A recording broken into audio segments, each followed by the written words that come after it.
Disclaimer. ये कहानी पूरी तरह काल्पनिक है, जिसे सिर्फ मनोरंजन के लिए एडिट और अनुवादित किया गया है। इसमें दिखाए गए सभी पात्र, स्थान और घटनाएं लेखक की कल्पना का हिस्सा है। किसी भी व्यक्ति, परंपरा या समुदाय को ठेस पहुंचाना हमारा उद्देश्य नहीं है। और हाँ दोस्तों, अगर आप मिस्टिक स्टोरी हब पर नए हैं, तो दिल से लाइक करें, सब्सक्राइब करना ना भूलें और हर नई कहानी की अपडेट सबसे पहले पाएं। टेलीग्राम ग्रुप का लिंक डिस्क्रिप्शन में है, जरूर ज्वाइन करें। आपका साथ ही हमारी ताकत है। धन्यवाद। नोट दोस्तों, आज ये एपिसोड थोड़ा जल्दी इसलिए डाला गया है क्योंकि अगर इस वीडियो पर 100 लाइक और 20 कमेंट पूरे हो गए तो मैं आज ही अगला एपिसोड अपलोड कर दूंगा। तो जल्दी से लाइक करो, कमेंट करो और बताओ क्या मैं अगला एपिसोड आज ही लाऊं। अध्याय 271, अफसोस से भरा दादाजी सिंह। दादाजी सिंघानिया का चेहरा अचानक जम गया और उन्होंने हड़बड़ी में कहा, आचार्य गणेश, मैं आपसे मजाक नहीं कर रहा। ये वही असली आचार्य रवि वर्मा की चित्रकला है जो मैंने खरीदी थी। आपने जरूर इसे गलत देखा होगा। कृपया एक बार फिर ध्यान से देखें। आचार्य गणेश ने कहा, असंभव। मैं इतने सालों से मूल्यांकन की दुनिया में डूबा हुआ हूँ। ऐसी गलती करने का कोई सवाल ही नहीं उठता, खासकर जब इस चित्रकला में आधुनिक शिल्प के इतने स्पष्ट निशान हैं। तकनीक कच्ची और सरल है, ये बस गर्दभ पर सवार होकर वापसी का विचार की एक नकल है। थोड़ा भी मानक रखने वाला कोई भी इसे देख सकता है। अगर मैं अब कोई गलती करूं तो क्या मैं हंसी का पात्र नहीं बन जाऊंगा? सिंघानिया परिवार के सभी सदस्यों के चेहरे पर हैरानी थी। जो आचार्य गणेश कह रहे हैं वह बिल्कुल वही है जो रणवीर सिंघानिया ने कहा था। क्या यह संभव है कि दादाजी ने जो चित्रकला खरीदी थी वह वाकई नकली है? चाची चंद्रकला को अपने दिल में एक बुरी आशंका महसूस हुई। अर्जुन सिंघानिया के हाथ कांपने लगे। नहीं, ऐसा नहीं हो सकता, मैंने इस पर 1 लाख रुपये खर्च किए थे। दादाजी सिंघानिया का रंग उड़ गया, मानो किसी ने उनका गला रुंध दिया हो। आचार्य गणेश की बात के अनुसार क्या वह थोड़ा भी मानक नहीं रखते थे? उन्होंने हमेशा यह माना था कि उन्हें मूल्यांकन के क्षेत्र में कुछ योग अभ्यास है और उन्होंने दूसरों से ऊंची कीमतों पर खरीदी हुई कई प्राचीन वस्तुएं भी जमा की थीं। वह मूल रूप से आचार्य गणेश को अपना बड़प्पन दिखाना चाहते थे, लेकिन आचार्य ने सीधे उन्हें ऐसा गहरा आघात पहुंचाया जिससे उनका मन फिर से गर्त में गिर गया। आचार्य गणेश ने चित्रकला पर 2 और नजरें डाली और कहा, यह चित्रकला वैसी ही नकल लगती है जिसे लाला शिवराम 300 रुपये में बेचते हैं। सिंघानिया साहब, आपने इस चित्रकला के लिए कितने पैसे दिए?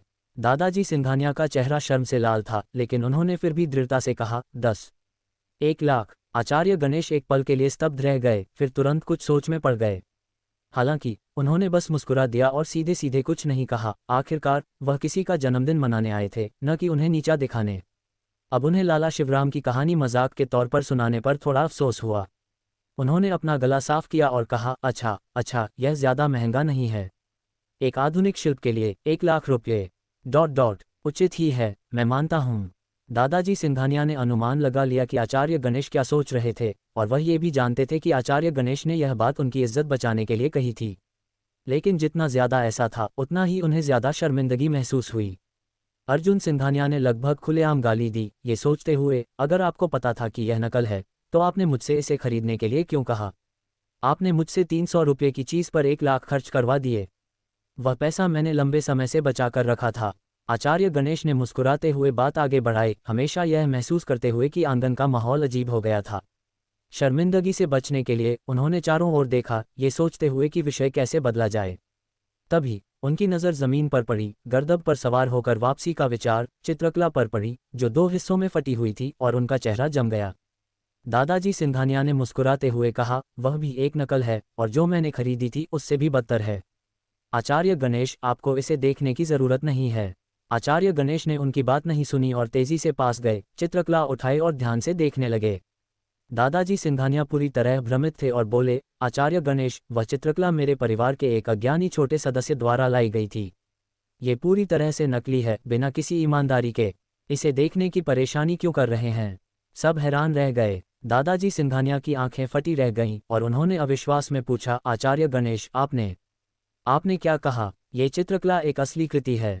आप गलत तो नहीं देख रहे होंगे, है ना? आचार्य गणेश कुछ चिढ़कर बोले, मैंने आचार्य रवि वर्मा की सुलेखन और चित्रकला का कई सालों तक अध्ययन किया है, और चाहे वह कुची के स्ट्रोक हो या कलात्मक अवधारणा, ये चित्रकला निस्संदेह आचार्य रवि वर्मा का ही काम होनी चाहिए। सिंघानिया साहब, आप इस चित्रकला की प्रामाणिकता को पहचानने में विफल नहीं रहे होंगे और इसे फाड़ दिया होगा, है ना? दादाजी सिंघानिया हक्के बक्के रह गए।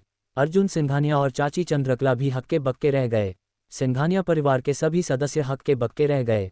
ये चित्रकला वास्तव में आचार्य रवि वर्मा की एक प्रामाणिक कृति है। मैंने कितनी मूर्खतापूर्ण चीज की है। दादाजी सिंघानिया के चेहरे पर अफसोस साफ झलक रहा था।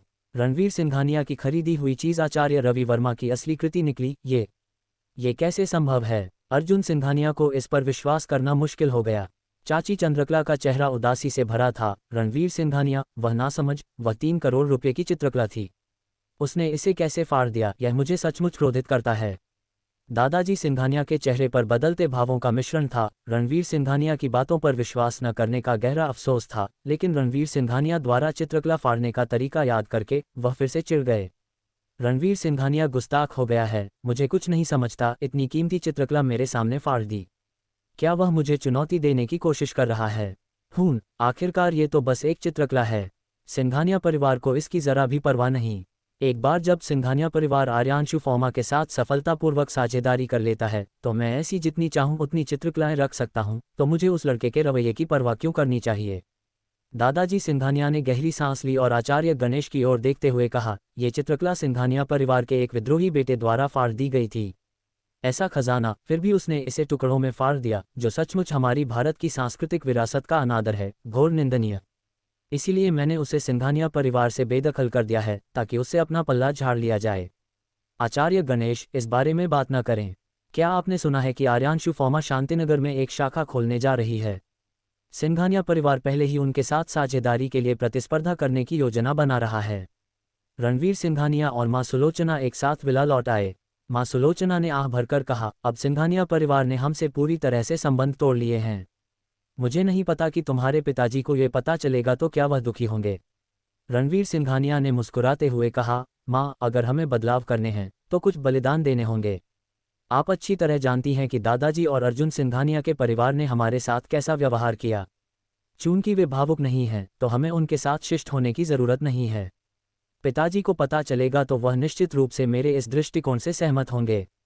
मां सुलोचना ने सिर हिलाया, उनकी आंखों में थोड़ी चिंता दिखाई दी। तुम्हारे पिताजी इतने सालों से लापता हैं और कोई खबर नहीं है। मुझे नहीं पता कि वह अब कहाँ हैं या कैसे हैं।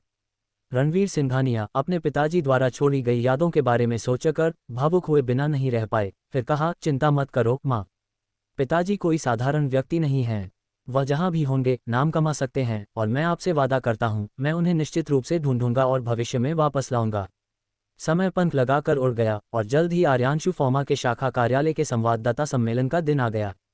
घर से निकलने से पहले रणवीर सिंघानिया ने मां सुलोचना से मुस्कुराते हुए कहा, मां, आज हमारे स्थानीय समाचार चैनल देखना मत भूलना। मां सुलोचना ने जवाब दिया, उसमें देखने लायक क्या है? पूरे दिन बस इधर उधर की बातें, धोखाधड़ी और तलाक ही दिखाते रहते हैं। रणवीर सिंघानिया ने हल्की सी मुस्कान दी और कहा, आज अलग होगा। बस देखना, याद रखना, मैं तुम्हें एक सरप्राइज का वादा करता हूँ। शांतिनगर के एकमात्र 4 सितारा अभिजात होटल के सामने। यहाँ प्रेस कॉन्फ्रेंस के लिए एक मंच पहले ही तैयार किया जा चुका था। काफ़ी संख्या में पत्रकार अपने उपकरणों के साथ समय से पहले ही पहुंच चुके थे, आगामी प्रेस कॉन्फ्रेंस को कवर करने की तैयारी कर रहे थे। सृष्टि उस समय व्यस्त थी, कार्यक्रम स्थल की व्यवस्था कर रही थी। पिछली बार विला की चाबी वाली घटना के बाद श्रीमान विवेक का रवैया उसके प्रति काफ़ी ठंडा हो गया था। कई काम दूसरों को सौंप दिए गए थे और वह श्रीमान विवेक का चेहरा भी नहीं देख पाई थी। अकेले में उनके रणवीर सिंघानिया के साथ संबंध के बारे में पूछना तो दूर की बात थी। सृष्टि कई दिनों से उदास थी। श्रीमान विवेक द्वारा उसकी उपेक्षा के लिए रणवीर सिंघानिया को दोषी ठहरा रही थी। अगर वह नहीं होता तो उसे यूं नज़रअंदाज नहीं किया जाता। और अपने मन में वह दृढ़ता से मानती थी कि रणवीर सिंघानिया को बस श्रीमान विवेक की नज़र में आने का सौभाग्य मिला था। जहां तक श्रीमान विवेक ने उस दिन जिस महत्वपूर्ण हस्ती का जिक्र किया था, उसे यकीन था कि वह रणवीर सिंघानिया नहीं था। कल तक नहीं, जब श्रीमान विवेक ने उसे बताया कि उसे आर्यांशु फॉर्मा की शाखा की प्रेस कॉन्फ्रेंस के लिए लोगों की आवश्यकता है और वह उसकी मदद चाहते हैं, उसने इस काम की उपेक्षा करने की हिम्मत नहीं की और जल्दी आ गई, अच्छी छाप छोड़ने और श्रीमान विवेक का पक्ष फिर से जीतने की उम्मीद में।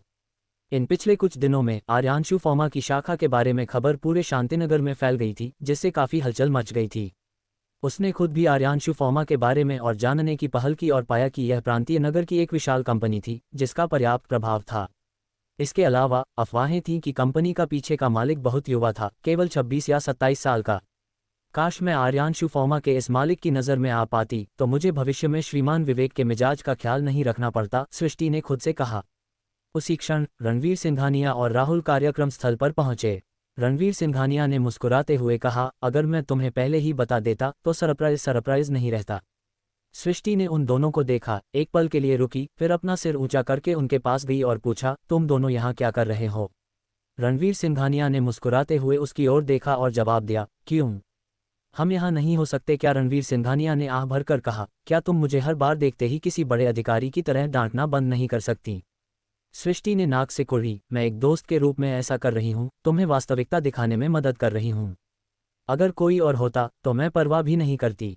राहुल ने बीच में टोकते हुए कहा, सृष्टि, मुझे लगता है कि तुम रणवीर सिंघानिया को सच में कमाक रही हो। क्या तुम्हें पता है कि उस दिन जब हम पुरातन मार्ग गए थे तो रणवीर सिंघानिया ने 30 लाख रुपए की पेंटिंग खरीदने में पलक भी नहीं झपकाए। हमेशा उसे कम मत समझो, वह अब काफी प्रभावशाली है। सृष्टि बिल्कुल भी आश्वस्त नहीं थी, कृपया यहाँ उसका बचाव करने की कोशिश मत करो। मैंने उसमें बहुत पहले ही कोई रुचि खो दी है और तुम्हारी रिश्ता जुड़वाने की कोशिशें बेकार हैं। राहुल कुछ चिंतित था, तुम? रणवीर सिंघानिया ने हाथ से इशारा किया, ठीक है, उससे बहस मत करो। कुछ लोग कभी विश्वास नहीं करेंगे, चाहे तुम कुछ भी कहो। सृष्टि ने आंखें घुमाईं और कहा, ठीक है, मुझे काम है। आर्यांशु फॉर्मा के बड़े बॉस बाद में मंच पर भाषण देंगे। आज यहाँ महत्वपूर्ण लोग आने वाले हैं, तुम दोनों ध्यान रखना कि किसी को नाराज न करो। ये कहकर वह मुड़ी और चली गई। राहुल ने लाचारी से उसकी ओर देखा और कहा, सृष्टि अब काफी जिद्दी हो गई है। अक्सर क्योंकि वह श्रीमान विवेक की सहायक है, वह किसी और की नहीं सुनती। रणवीर सिंघानिया मुस्कुराए, लोगों की समझ में सीमाएं होना सामान्य है। राहुल ने रणवीर सिंघानिया की ओर देखा और अचानक पूछा, रणवीर सिंघानिया, अब जब तुम इतने प्रभावशाली हो, क्या तुम्हें अब भी सृष्टि पसंद है? बाकी सब छोड़ो, सृष्टि का चेहरा और कदकाठी दोनों ही बेहतरीन हैं। रणवीर सिंघानिया ने हाथ हिलाया, तुम क्या सोच रहे हो, मेरे दिल में पहले से ही कोई है। अपने बचपन के दोस्त की जिज्ञासा का विरोध न कर पाने के कारण रणवीर सिंघानिया ने अनिच्छा से अपना फोन निकाला, आर्या सिंह की तस्वीर ढूंढी और राहुल को दिखाए। जब राहुल ने तस्वीर देखी तो वह अवाक रह गया और बोला, हे भगवान, रणवीर सिंघानिया, तुम मजाक तो नहीं कर रहे हो? वह तो बस एक देवी है, क्या तुम्हें यकीन है कि यह इंटरनेट पर मिली तस्वीर नहीं है? रणवीर सिंघानिया ने राहुल को घूंसा मारा और हंसते हुए कहा, मैं तुम्हें क्यों मूर्ख बनाऊंगा? हम पहले से ही रिश्ते में हैं और इसके अलावा क्या? राहुल ने जल्दी से पूछा। रणवीर सिंघानिया ने मुस्कुराया और कहा, हमारा रिश्ता एक नए मुकाम पर पहुंच गया है। राहुल की आंखें चौड़ी हो गईं, फिर उसने रणवीर सिंघानिया को अंगूठा दिखाया और कहा, तुम सच में कुछ हो, तुम मुझे ईर्ष्या से मार डालोगे। रणवीर सिंघानिया जोर से हंसे और बोले, ठीक है, चलो इस बारे में बात नहीं करते, प्रेस कॉन्फ्रेंस जल्द ही शुरू होनी चाहिए। उसी समय मुखिया सोमेश्वर, जयंत सोमेश्वर और सोमेश्वर परिवार के अन्य सदस्यों के साथ कार्यक्रम के लिए होटल के प्रवेश द्वार पर पहुंच चुके थे। जब रणवीर सिंघानिया ने उन्हें देखा तो उनके चेहरे पर मुस्कान आ गई और वे उनके पास चले गए। दादाजी, क्या आपने उस पेंटिंग की प्रामाणिकता की जांच करवाई है जो मैंने आपको दी थी? क्या अब आपको पता है कि मेरा उपहार असली था या नकली? रणवीर सिंघानिया ने मुस्कुराते हुए पूछा। मुखिया सोमेश्वर ने रणवीर सिंघानिया को देखकर और उनके शब्द सुनकर तुरंत अप्रसन्नता दिखाए। चाहे तुम्हारी पेंटिंग असली हो या नकली, इससे ये तथ्य नहीं बदल सकता कि मैंने तुम्हें सोमेश्वर परिवार से निष्कासित कर दिया है। रणवीर सिंघानिया, तुम कितने भी सक्षम क्यों ना हो, मैं तुम्हें अपना पोता नहीं मानता और तुम कभी सोमेश्वर परिवार का हिस्सा नहीं बनोगे। मुखिया सोमेश्वर ने ठंडे स्वर में कहा। रणवीर सिंघानिया ने उपहास करते हुए कहा, क्षमा करें, लेकिन मैं भी आपकी स्वीकृति नहीं चाहता। जयंत सोमेश्वर ने उपहास किया और कहा, तुम आज की प्रेस कॉन्फ्रेंस में शामिल हो रहे हो, इसका मतलब तुम्हें पता होगा कि आर्यांशु फॉर्मा क्या है। मैं तुम्हें बताता हूँ, मेरा सोमेश्वर परिवार आर्यांशु फॉर्मा की सहायक कंपनी के निर्माण परियोजना को जीतने के लिए दृढ़ संकल्पित है। जैसे ही हम ये परियोजना सुरक्षित कर लेते हैं, सोमेश्वर परिवार नई ऊंचाइयों को छुएगा और तब हम तुम्हारी पहुंच से बाहर होंगे। सोमेश्वर परिवार के कई लोग उससे सहमत थे। रणवीर सिंघानिया मुस्कुराए और कहा, ऐसा है क्या? मुझे लगता है कि तुम बहुत भोले हो, लेकिन मैं फिर भी तुम्हें शुभकामनाएं देता हूँ। जयंत सोमेश्वर ने उसे नीची नज़र से देखा, मुझे लगता है कि तुम बस मेरे सोमेश्वर परिवार से ईर्ष्या कर रहे हो, तुम्हारी बस यही क्षमता है। रणवीर सिंघानिया मुस्कुराए और कुछ नहीं कहा, फिर मुड़े और राहुल के पास चले गए। थोड़ी देर बाद प्रेस कॉन्फ्रेंस शुरू होने का समय हो गया। आदित्य विक्रम श्रीमान विवेक के साथ मंच पर पहुंचे। तुरंत सब शांत हो गए।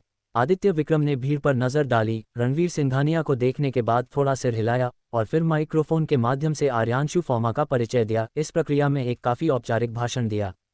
अपना भाषण समाप्त करने के बाद उन्होंने मुस्कुराते हुए कहा, देवियों और सज्जनों, मैंने अभी जो कहा वह केवल माहौल को हल्का करने के लिए था। वास्तव में आर्यांशु फॉर्मा के मालिक भी आज इस कार्यक्रम में मौजूद हैं।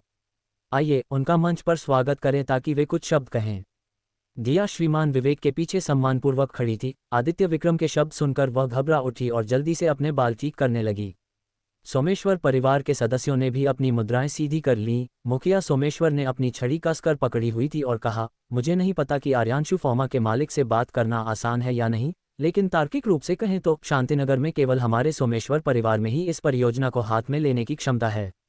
उम्मीद है कि मालिक कोई समस्या पैदा नहीं करेगा। जयंत सोमेश्वर हंसा और बोला, दादाजी चिंता मत कीजिए। जब तक आर्यांशु फॉर्मा के मालिक मूर्ख नहीं हैं, वे निश्चित रूप से हमारे सोमेश्वर परिवार के साथ सहयोग करना चाहेंगे। रणवीर सिंघानिया के बगल में खड़े अंकित ने भी उत्सुकता से भरा चेहरा दिखाया और बुदबुदाया, मैंने सुना है कि आर्यांशु फॉर्मा के मालिक बहुत युवा हैं, हमारी ही उम्र के। मैं देखना चाहता हूं कि उनमें 3 सिर और 6 भुजाएं हैं जो इतने सक्षम हैं। अंकित भ्रमित होकर पूछने के लिए मुड़ा, तुम्हें कैसे पता? रणवीर सिंघानिया ने एक छेड़छाड़ भरी मुस्कान के साथ जवाब दिया, फिर अंकित के कंधे पर हाथ रखा और मंच की ओर चलने लगे। अंकित ने तुरंत अपनी आंखें चौड़ी कर लीं और तेजी से पूछा, रणवीर तुम क्या कर रहे हो? रणवीर सिंघानिया मुस्कुराए, मैं भाषण देने जा रहा हूं। फिर सबकी नज़रें उन पर टिक गईं। सोमेश्वर परिवार के सदस्य रणवीर सिंघानिया को मंच की ओर चलते हुए आश्चर्यचकित चेहरों से देख रहे थे। रणवीर मंच पर जाकर क्या कर रहा है? वह वहां हंगामा करने तो नहीं जा रहा? प्रिया सोमेश्वर ने बुदबुदाया। मुखिया सोमेश्वर और जयंत सोमेश्वर दोनों के भाव जम गए। उनके दिलों में एक बुरी आशंका उभरने लगी। दिया की आंखें चौड़ी हो गईं। वह मन ही मन सोच रही थी, क्या रणवीर सिंघानिया का दिमाग फिर गया है? मुझे आर्यांशु फॉर्मा के मालिक का पक्ष पाने से रोकने के लिए क्या वह वास्तव में मंच पर जाकर हंगामा करने को तैयार है? वह चिंतित हो गई, तुरंत आगे बढ़कर इस लापरवाह युवक को रोकना चाहती थी। लेकिन इससे पहले कि वह कुछ कर पाती, श्रीमान विवेक सम्मान से भरे चेहरे के साथ पास आए और बोले, श्री रणवीर। दिया थोड़ी रुकी, उसे लगा कि कुछ तो गड़बड़ है। फिर आदित्य विक्रम ने घोषणा की, देवियों और सज्जनों, ये हैं आर्यांशु फॉर्मा के मालिक श्री रणवीर सिंघानिया। दिया जम गई। सोमेश्वर परिवार के सदस्य हक्के बक्के रह गए। अंकित दंग रह गया। पत्रकारों के एक समूह ने पागलपन की हद तक तस्वीरें खींचीं।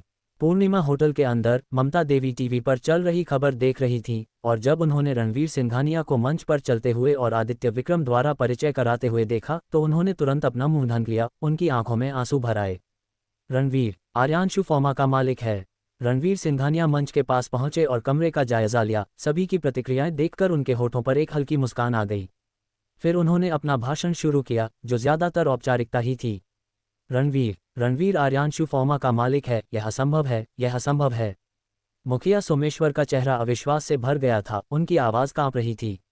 जयंत सोमेश्वर की आंखें रणवीर सिंघानिया पर टिकी थीं। उसके गाल फूले हुए थे क्योंकि उसने दांत पीसे। उसमें ऐसा कौन सा गुण या क्षमता है कि वह आर्यांशु फॉर्मा का मालिक बन गया? वह क्यों? यह उचित नहीं है। प्रिया सोमेश्वर ने एक अचेत अवस्था में कहा, रणवीर आर्यांशु फॉर्मा का मालिक है, फिर भी हमने उसे सोमेश्वर परिवार से निकाल दिया। क्या हम अपने ही हाथों से अपने भाग्य को नहीं काट रहे हैं?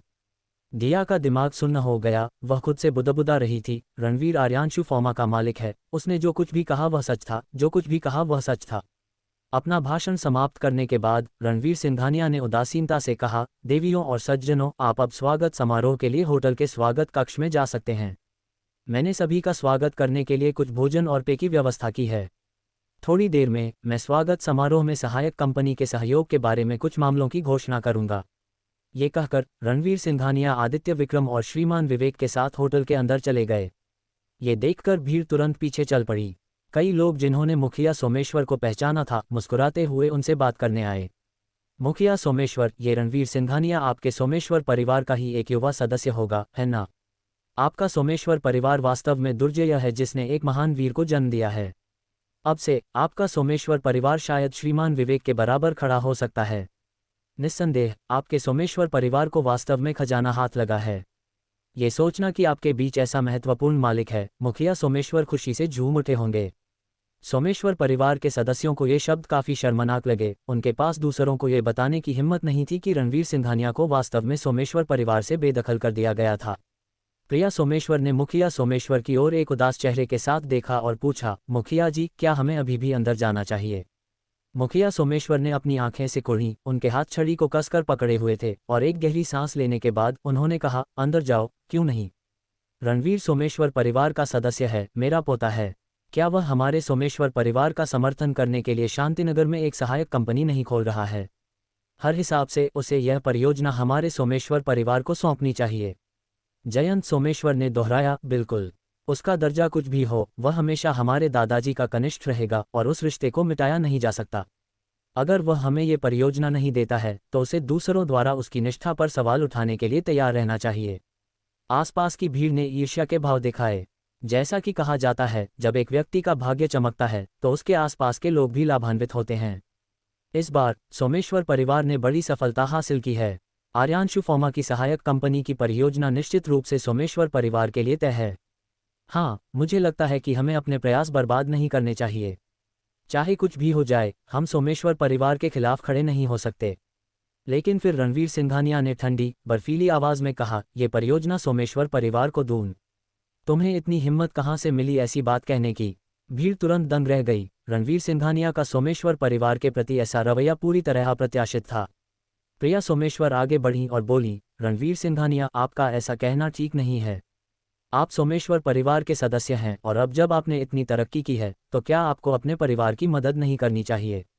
जयंत सोमेश्वर क्रोधित और प्रभावशाली ढंग से बोले, बिल्कुल ठीक। आपकी आज की उपलब्धियां परिवार के पालन पोषण और सहयोग से जुड़ी हुई हैं। सोमेश्वर परिवार के समर्थन के बिना आप अपनी वर्तमान स्थिति तक कैसे पहुंच सकते थे? अब जब आपने नाम कमाया है, अगर आप सोमेश्वर परिवार की मदद नहीं करते तो आप कृतघ्न हैं, आप हसान फरामोश हैं। मुखिया सोमेश्वर ने धीरे से कहा, रणवीर सिंघानिया, जयंत ठीक कह रहा है। कुएं से पानी पीकर कुआं खोदने वाले को नहीं भूलना चाहिए। अपनी जड़ों को मत भूलो। बस ये परियोजना सोमेश्वर परिवार को दे दो। भीड़ में भी फुसफुसाहट शुरू हो गई। लोगों को लग रहा था कि रणवीर सिंघानिया का सोमेश्वर परिवार की मदद न करना थोड़ा अनुचित है। रणवीर सिंघानिया जोर से हंसे, तुम सचमुच बेशर्म हो। मेरी वर्तमान स्थिति का तुम्हारे सोमेश्वर परिवार से कोई लेना देना नहीं है। इतने सालों में तुमने मुझे ठंडी निगाहों और उपहास के अलावा क्या दिया है? और क्या तुम मुझे सोमेश्वर परिवार से पहले ही बेदखल नहीं कर चुके हो? अब जब तुम देखते हो कि मैं आर्यांशु फार्मा का मालिक बन गया हूं तो तुम ये खोखली बातें कहने चले आते हो। क्या तुम्हें ये सब हास्यास्पद नहीं लगता? सब हैरान रह गए। क्या रणवीर सिंघानिया को सोमेश्वर परिवार से सचमुच निकाल दिया गया था? क्या सोमेश्वर परिवार के सदस्य अपनी बुद्धि खो चुके हैं? आसपास की बातें सुनकर मुखिया सोमेश्वर का चेहरा लाल हो गया और फिर उन्होंने कहा, उस दिन मैं बस गुस्से में और भ्रमित था, उसे गंभीरता से नहीं लेना चाहिए। मैं अब अपने शब्द वापस लेता हूँ। अब से तुम अभी भी सोमेश्वर परिवार का हिस्सा हो। क्या इससे तुम्हें संतुष्टि मिलती है? रणवीर सिंघानिया ने अपने होंठ सिकोड़े, क्षमा करें, हालांकि आप अपने शब्द वापस ले सकते हैं, मैं अपना फैसला नहीं बदल सकता। मेरा अब सोमेश्वर परिवार से कोई संबंध नहीं है। अब से सोमेश्वर परिवार के सदस्यों को मुझसे एक भी पैसा लाभ की उम्मीद नहीं करनी चाहिए। फिर उन्होंने भीड़ की ओर देखा और जोर से घोषणा की, देवियों और सज्जनों, मैं अब घोषणा करता हूं कि आर्यांशु फार्मा की शाखा के निर्माण परियोजना के साथ साथ भविष्य की औषधीय सामग्री परिवहन परियोजना मेरे बचपन के दोस्त अंकित और श्रीमान फेंक के साथ साझेदारी में की जाएगी। अंकित अभी तक इस सदमे से उबर नहीं पाए थे कि रणवीर सिंघानिया आर्यांशु फार्मा के मालिक हैं और रणवीर सिंघानिया के शब्दों को सुनकर वे एक बार फिर हक्का बक्का रह गए। रणवीर सिंघानिया मुस्कराते हुए उनके पास गए, उनका हाथ कंधे पर रखा और उन्हें सबके सामने ले आए। यह अंकित है, मेरा जीवन भर का मित्र। मुझे उम्मीद है कि भविष्य में सब उसका ख्याल रखेंगे। अंकित ने तुरंत कहा, रणवीर सिंघानिया, आप क्या कर रहे हैं?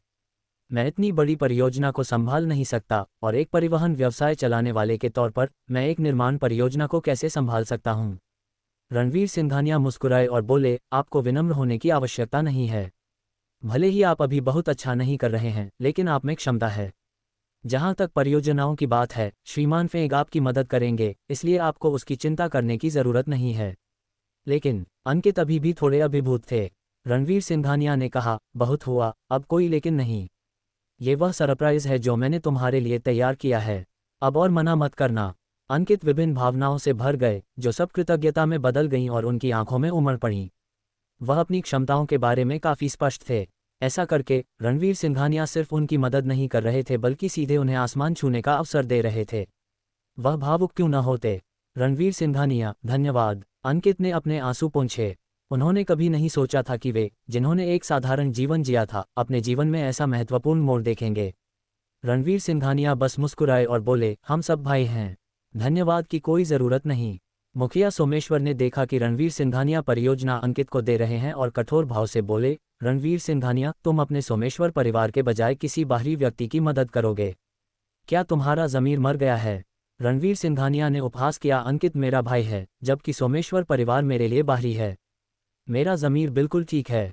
मुखिया सोमेश्वर इतने क्रोधित हुए कि उनकी आंखों के आगे अंधेरा छा गया और पैर कांपने लगे। वे ज़मीन पर गिरते गिरते बचे।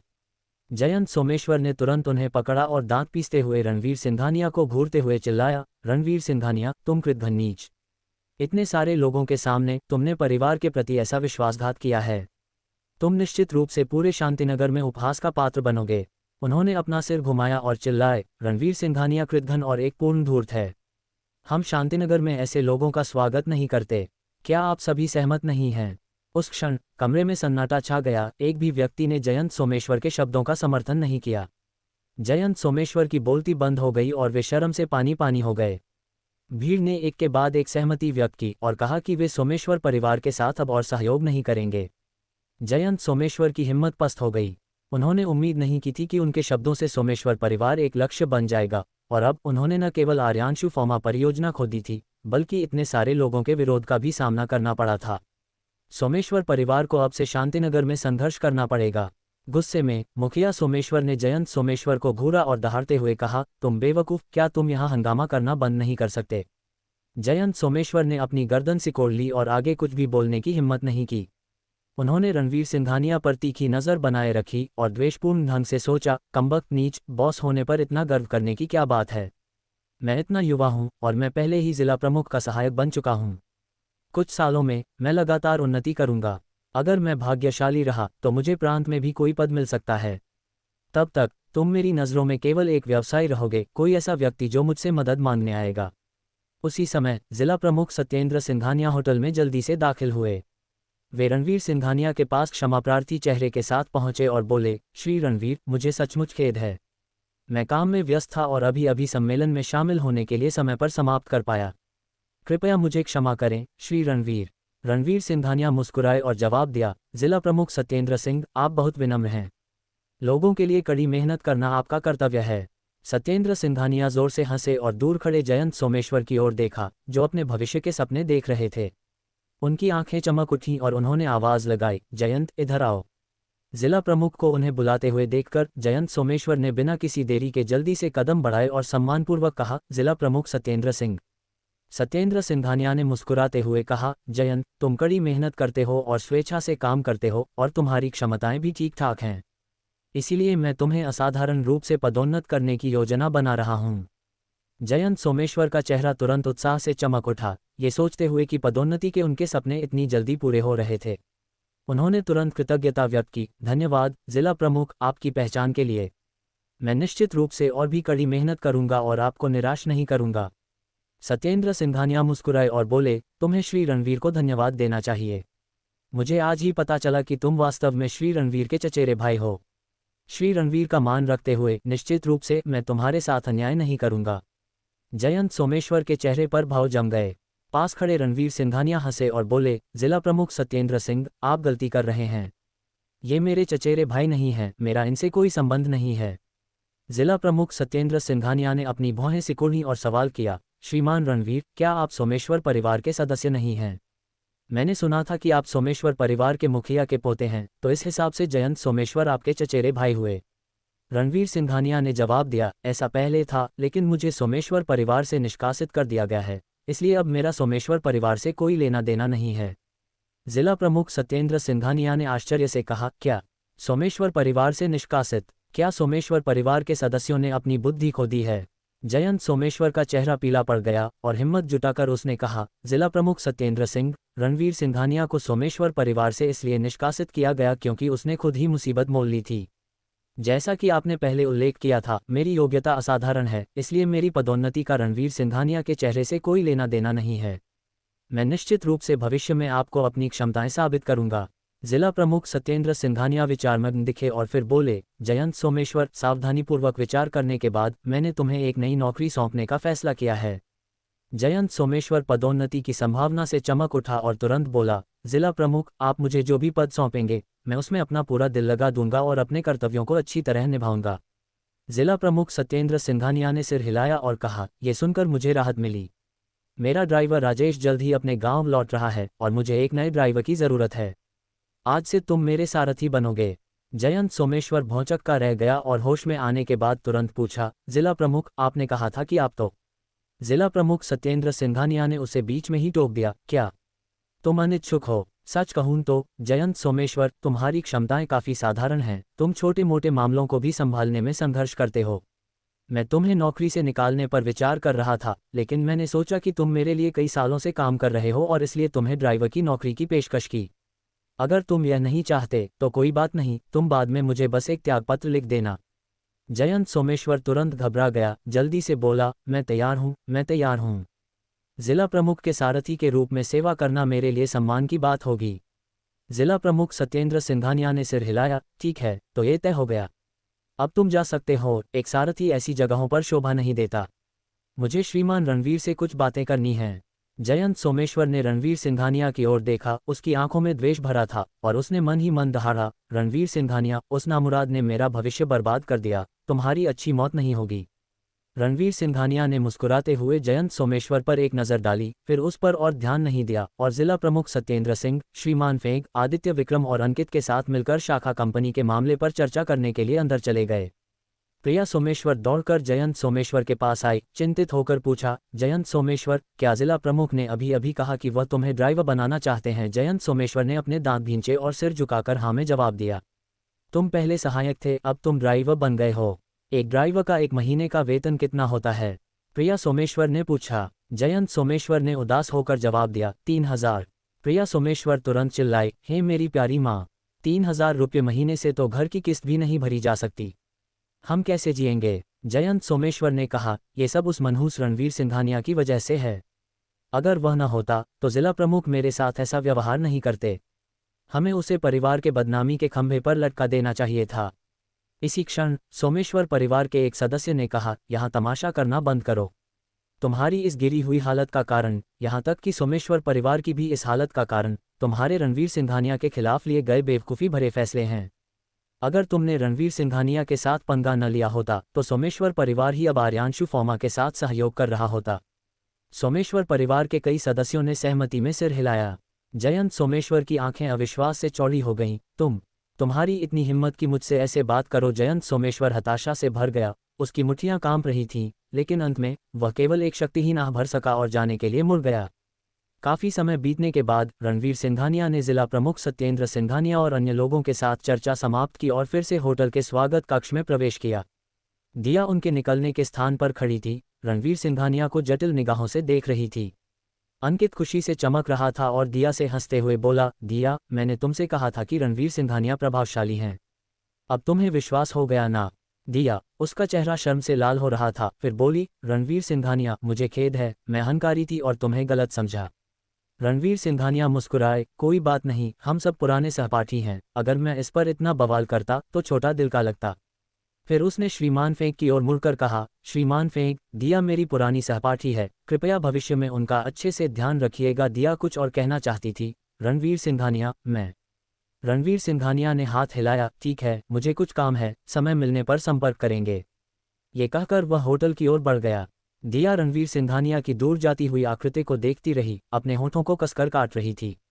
उस पल में उसने रणवीर सिंघानिया के साथ पुराने प्रेम को फिर से जगाने की कल्पना भी की थी और यह अनुमान लगाया था कि शांतिनगर में उसकी शाखा खोलने का कारण कहीं उसके लिए तो नहीं था। हालांकि अब वह समझ गई थी कि रणवीर सिंघानिया के दिल में उसके लिए केवल पुराना सहपाठी का लेबल ही बचा था। आज का रणवीर सिंघानिया उसकी पहुंच से बाहर था। बहुत देर तक वह केवल हताशा से आह भर सकी और धीरे धीरे अपना सिर नीचे कर लिया। रणवीर सिंघानिया पूर्णिमा विला लौटा, जहां ममता देवी ने उत्साह से उसका अभिवादन किया। रणवीर, खबरों में अभी अभी आया है कि तुम आर्यांशु फौमा के मालिक हो, क्या ये सच है? रणवीर सिंघानिया ने मुस्कुराते हुए सिर हिलाया, ये सच है, माँ। ममता देवी ने रणवीर सिंघानिया के गाल को छुआ, उसकी आंखों में आंसू भर आए, हमारा छोटा रणवीर सचमुच कुछ बन गया है। अगर तुम्हारे पिताजी आज तुम्हारी उपलब्धियों के बारे में जानते तो वे बहुत खुश होते। रणवीर सिंघानिया मुस्कुराए, मन ही मन सोच रहा था कि उसके पिताजी शायद उसकी उपलब्धियों को ज्यादा महत्व नहीं देंगे। माँ, हमारे परिवार के दिन और बेहतर होते जाएंगे। मैं पिताजी को वापस लाने का रास्ता खोजूंगा और फिर हमारा परिवार फिर से एकजुट हो पाएगा। ममता देवी ने कोमलता से सिर हिलाया, अपने बेटे को अत्यधिक खुशी से देखते हुए, और अपने आप में बुदबुदाई, छोटा रणवीर अब इतना असाधारण है, वह हमेशा अविवाहित नहीं रह सकता। उसके लिए एक अच्छी पत्नी ढूंढने का समय आ गया है। एक दिन बाद रणवीर सिंघानिया शांतिनगर के आसपास के पहाड़ों में दिखाई दिया। वह एक संकरे रास्ते से पाताल प्रेत संप्रदाय की ओर ऊपर शिखर की ओर बढ़ा। कुछ ही देर बाद आगे लोगों का एक समूह दिखाई दिया, जिसमें सूट पहने दर्जन भर अंगरक्षक एक युवा जोड़े की रक्षा करते हुए पहाड़ों में चल रहे थे। रणवीर सिंघानिया थोड़ा चकित था, ये लोग क्या कर रहे हैं? लोगों ने भी रणवीर सिंघानिया की ओर ध्यान दिया, सतर्क निगाहों से देख रहे थे। कोई जटिलता नहीं चाहते हुए रणवीर सिंघानिया मुड़ा और दूसरा रास्ता ले लिया। लगभग आधे घंटे बाद रणवीर सिंघानिया उस पहाड़ की तलहटी पर पहुंचा जहां पाताल प्रेत संप्रदाय स्थित था। वहां उसने वही लोगों का समूह देखा जिनसे वह पहले मिला था। क्या ऐसा हो सकता है कि वे भी पाताल प्रेत संप्रदाय जा रहे हों? रणवीर सिंघानिया ने सोचा। समूह भी रणवीर सिंघानिया को देखकर हैरान था, विशेष रूप से एक लड़की जो काफी सुंदर थी और स्पष्ट रूप से एक लाड़ प्यार से पाली गई युवती थी। उसने रणवीर सिंघानिया को कुछ बार देखा, फिर एक टकराव भरे अंदाज में उसके पास आए और मांग की, अरे तुम क्या कर रहे हो? हमें क्यों पीछा कर रहे हो? रणवीर सिंघानिया उलझन में पड़ गए और बोले, अरे मैं बस 2 बार संयोग से आप लोगों से टकरा गया, इसमें पीछा करने वाली क्या बात है? घमंड से भरी यामिनी बोली, तुम ऐसे बदमिजाज इंसान हो और ऐसे चुपके से घूम रहे हो। पहाड़ियाँ सुनसान हैं, फिर भी तुम 2 बार हमसे टकरा गए। अगर यह पीछा करना नहीं तो और क्या है? कहीं ऐसा तो नहीं कि तुम्हें मेरी सुंदरता पसंद आ गई हो, बुरे इरादे पाले हुए हो और कोई अनुचित काम करने की सोच रहे हो? रणवीर सिंघानिया अवाक रह गए और बोले, बहन जी, क्या आप समझदारी से बात कर सकती हैं? मैं पहाड़ों में किसी काम से आया हूँ। मैंने तो पहले जानबूझकर आप लोगों से बचने की कोशिश की थी, फिर भी यहाँ फिर टकरा गया। आप लोग इतने सारे हो और मैं अकेला। आप ही क्यों नहीं कहते कि आप लोग बुरे इरादे पाले हुए मेरा पीछा कर रहे हो? यामिनी ने गुस्से में कहा, तुम्हारी हिम्मत कैसे हुई मुझे बहन जी कहने की? मैं इतनी छोटी हूँ, तुमसे कहीं ज्यादा युवा हूँ और सुंदर भी हूँ। तुम्हें मुझे अप्सरा कहने की जरूरत नहीं, लेकिन मुझे बहन जी कहोगे तो क्या मरने का इरादा है? रणवीर सिंघानिया ने मन ही मन सोचा कि एक असली अप्सरा इतनी बेतुकी नहीं होगी। उसी पल आदित्य पास आया और यामिनी को डांटते हुए कहा, यामिनी तुम्हें ऐसा नहीं करना चाहिए। फिर उसने रणवीर सिंघानिया की ओर हाथ जोड़कर कहा, भाई साहब मेरी तरफ से क्षमा प्रार्थी हूँ। मेरी बहन बचपन से ही थोड़ी बिगड़ल है, वह सीधी बात कहती है और बिना सोचे समझे बोल देती है। कृपया उसे क्षमा करें। यामिनी ने असंतोषपूर्वक कहा, भैया आप किसे कह रहे हैं कि बिना सोचे समझे बोलता है? यह आदमी इस सुनसान जगह में अकेला घूम रहा है, ये निश्चित रूप से संदिग्ध है। मैंने तो बस सावधानी से बात की। आदित्य ने सिर घुमाया और गर्जा, चुप हो जाओ। फिर उसने रणवीर सिंघानिया से कहा, भाई साहब हम तक्षशिला नगर के राजपूत परिवार के सदस्य हैं। मेरा नाम आदित्य राजपूत है और यह मेरी बहन यामिनी राजपूत है। हम अपने पिताजी के लिए औषधि ढूंढने के लिए अमर संप्रदाय की तलाश में इन पहाड़ों में आए हैं। क्या आप भी अमर संप्रदाय की तलाश में हैं? रणवीर सिंघानिया ने आदित्य का आकलन किया और पूछा, अमर संप्रदाय? इन पहाड़ों में मुझे केवल पाताल प्रेत संप्रदाय के बारे में पता है और मैं वास्तव में इसी बार वहीं जा रहा हूँ। आदित्य की आंखों में चमक आ गई, बिल्कुल बिल्कुल, हम भी पाताल प्रेत संप्रदाय के लिए ही आए हैं। चूंकि हमारी मुलाकात नियति से हुई है तो क्यों ना हम साथ चलें? रणवीर सिंघानिया ने ज्यादा कुछ नहीं कहा और सिर हिलाकर बोले, ठीक है। आदित्य ने उसे घूर कर कहा, हर वक्त इतना आत्ममुग्ध रहना बंद करो। तुम्हें क्या लगता है कि तुम इतनी सुंदर हो कि हर कोई जो तुमसे मिलता है तुम्हारी सुंदरता पर मोहित हो जाता है? मुझे तो तुम्हारा चेहरा अब ज्यादा देख देख कर बदसूरत लगने लगा है। यामिनी ने गुस्से से सांस लेते हुए कहा, तुम बदमाश। आदित्य तुम्हारी हिम्मत कैसे हुई मुझे बदसूरत कहने की? रुको, घर पहुंचते ही मैं पिताजी को बताऊंगी और उनसे तुम्हारी खबर लूंगी। आदित्य ने ठंडी आवाज में कहा, पिताजी गंभीर रूप से बीमार हैं और तुम्हारी बकवास सुनने की स्थिति में नहीं हैं। हम यहाँ औषधि के लिए आए हैं, बेवजह परेशानी मत खड़ी करो। ये सुनकर यामिनी कुछ शांत हुई, लेकिन उसने फिर भी कुछ बुदबुदाया और फिर रणवीर सिंघानिया को घूर कर देखा। रणवीर सिंघानिया ने मन ही मन सोचा कि हालांकि बहन थोड़ी परेशान करने वाली थी, पर भाई काफी विनम्र था। आदित्य के व्यवहार को देखते हुए उसने चेतावनी देने का फैसला किया और पूछा, आपके पिताजी को कौन सी बीमारी हुई है?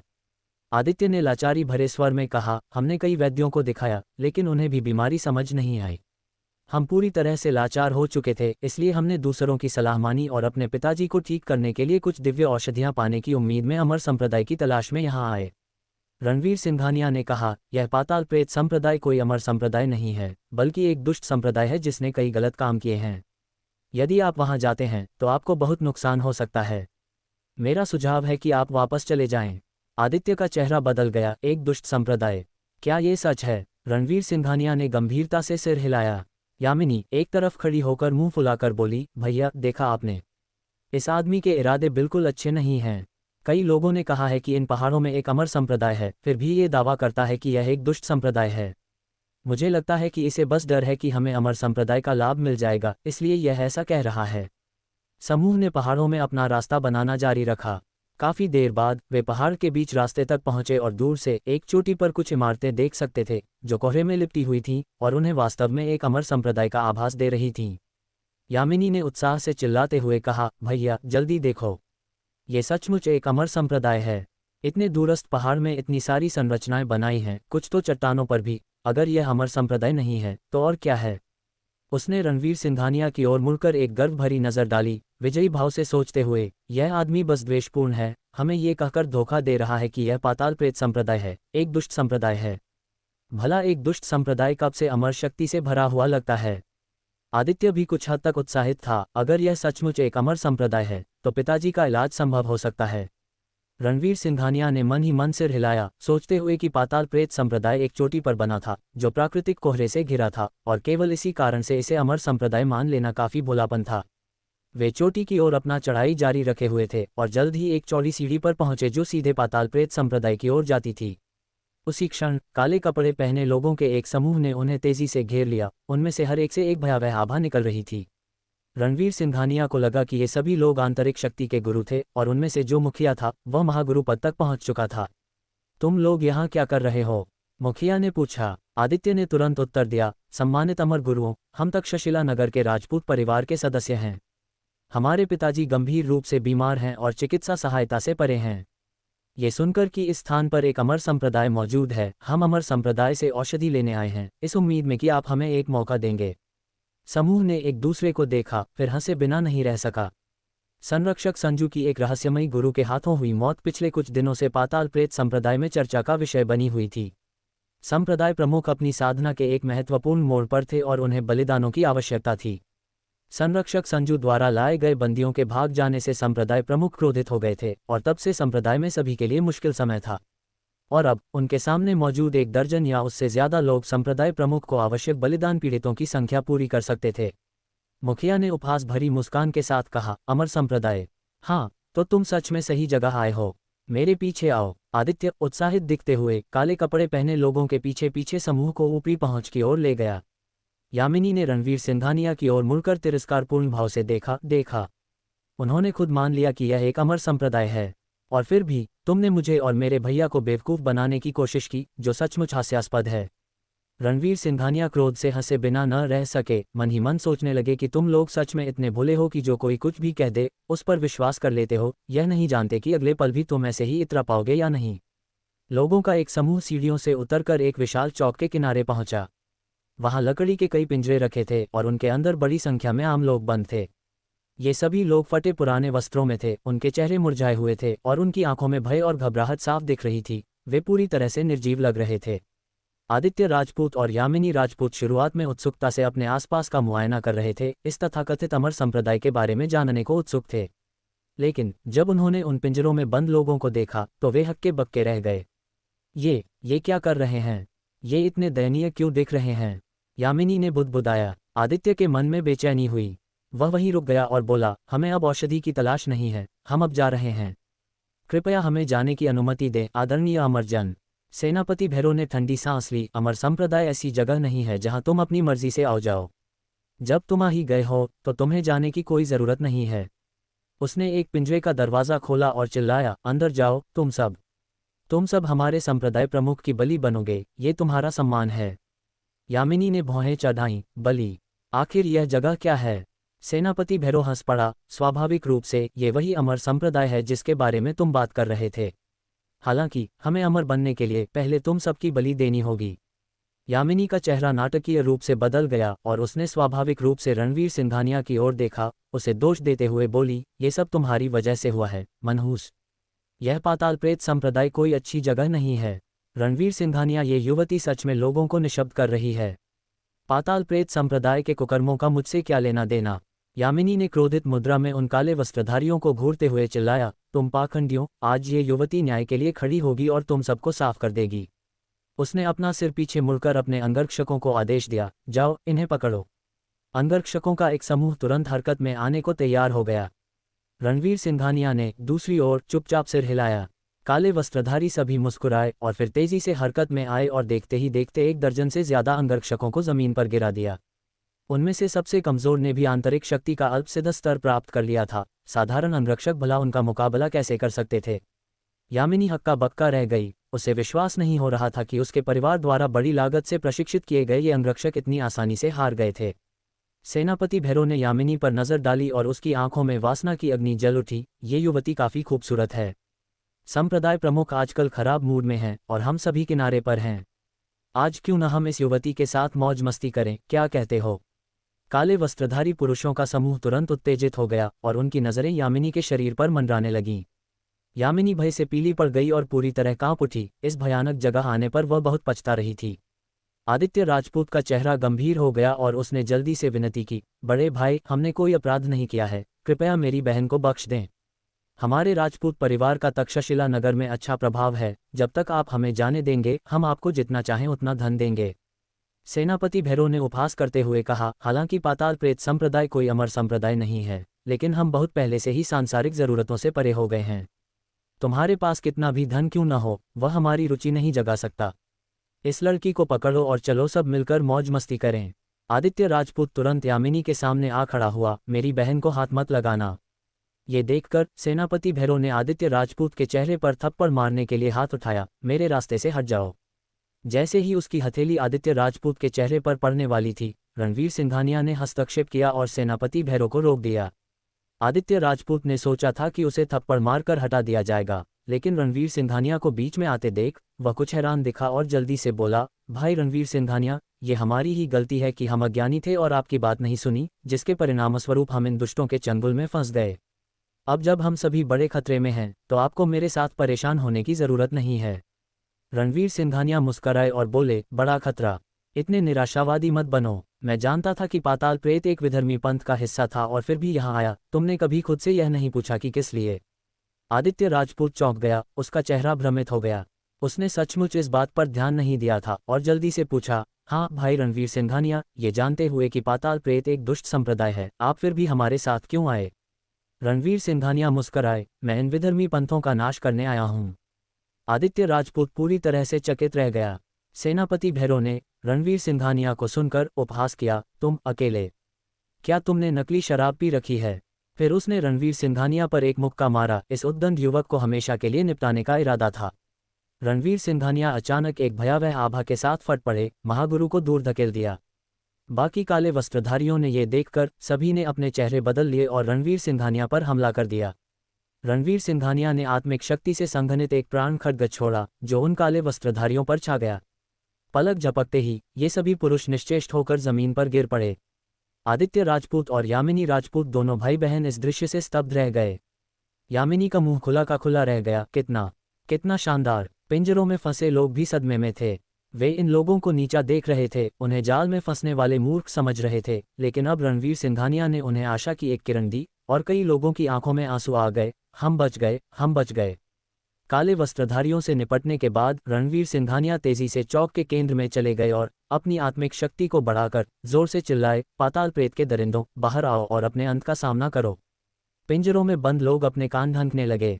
वे आम लोग थे और रणवीर सिंघानिया की आवाज से उनके चेहरे पीले पड़ गए, उनकी सांसें ठंडी पड़ गईं, कुछ तो लगभग बेहोश ही हो गए।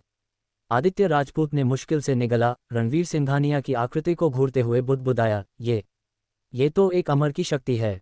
कुछ ही देर में पाताल प्रेत संप्रदाय के पाताल प्रमुख अघोरनाथ, महासंरक्षक, द्वितीय संरक्षक और पाताल प्रेत के आचार्यों का एक समूह चौक पर आ गया। पाताल प्रमुख अघोरनाथ ने कुछ क्षणों के लिए सतर्कता से रणवीर सिंघानिया को देखा और पूछा, क्या मेरा तृतीय संरक्षक तुम्हारे हाथों मारा गया? रणवीर सिंघानिया ने उदासीनता से उत्तर दिया, निश्चित रूप से। रणवीर सिंघानिया का इरादा भांपकर पाताल प्रमुख अघोरनाथ ने ठंडी सांस ली और क्रोध से बोला, तुमने मेरे तृतीय संरक्षक को मारा और मेरी साधना में बाधा डाली। तुम जो भी हो, आज पाताल प्रेत संप्रदाय में तुम्हें इसकी कीमत चुकानी होगी। बच्चे, मरने के लिए तैयार हो जाओ। पाताल प्रेत के लोग तुरंत रणवीर सिंघानिया पर हमला करने के लिए बढ़े। यामिनी ये सब होते हुए देखकर चिंतित हुई और बोली, क्या वह अकेले इतने सारे लोगों से लड़ सकता है? क्या वह बहुत जल्दबाज नहीं हो रहा है? तभी बिजली से चमकती हुई एक तलवार अचानक रणवीर सिंघानिया के सामने प्रकट हुई और तेजी से जमीन में धंस गई। उसी समय चौक के चारों ओर 8 दिव्य खड्ग प्रकट हुए, जिन्होंने पाताल प्रेत के सभी आचार्यों को घेर लिया। आकाश भेदी खड्ग ऊर्जा जमीन से उमड़ पड़ी और एक असीम संहारक भावना ने पूरे चौक को ढक लिया। नवचरम खड्ग साधना। यामिनी राजपूत नवचरम खड्ग साधना के प्रकट होने पर हक्का बक्का रह गई। ये कैसी साधना है? ऐसे दृश्य तो आमतौर पर फिल्मों में ही विशेष प्रभाव के रूप में दिखाए जाते हैं, है ना? आदित्य राजपूत ने उत्साहित होकर कहा, रणवीर भैया सचमुच एक अनुपम आचार्य हैं। उनकी प्रचंड शक्तियों को देखते हुए हो सकता है कि उनके पास पिताजी की बीमारी ठीक करने का भी कोई तरीका हो। मुझे विश्वास है कि वह निश्चित रूप से इन दुष्टों को खत्म कर सकते हैं। भले ही मुझे 3 बार घुटने टेक कर 9 बार प्रणाम करना पड़े, मैं उनसे पिताजी को बचाने की विनती करूंगा। पिंजरे में फंसे लोग भी सदमे में थे और उनमें एक सुंदर युवक जो महंगे कपड़ों में लिपटा था, भले ही वह थका हारा दिख रहा था, लेकिन उसकी आंखों में एक कुलीनता की चमक थी जो इस दृश्य को देखकर और भी तेज हो गई। एक खड्ग चक्र। ये तो सचमुच एक खड्ग चक्र है। मुझे डर है कि दक्षिण प्रांत के नंबर 1 प्राण साधना विशेषज्ञ लियू जियुक्सुआन भी ऐसी साधना प्रदर्शित नहीं कर सकते। ये सचमुच एक साधना गुरु हैं। मैं इतने लंबे समय से एक प्राण साधना विशेषज्ञ की तलाश कर रहा था और अब मुझे अंततः आशा की एक किरण दिखाई दी है। मुझे उन्हें अपना गुरु बनाना ही होगा। जब पाताल प्रमुख अघोरनाथ ने नवचरम खड्ग साधना को प्रकट होते देखा तो उसका दिल भी धड़क उठा। फिर उसने चिल्लाया, इस युवक की साधना कोई साधारण बात नहीं है, सब सावधान रहो। रणवीर सिंघानिया ने मन ही मन मुस्कुराते हुए सोचा कि नवचरम खड्ग साधना की शक्ति ऐसी नहीं थी जिसे केवल सावधान रहकर टाला जा सके।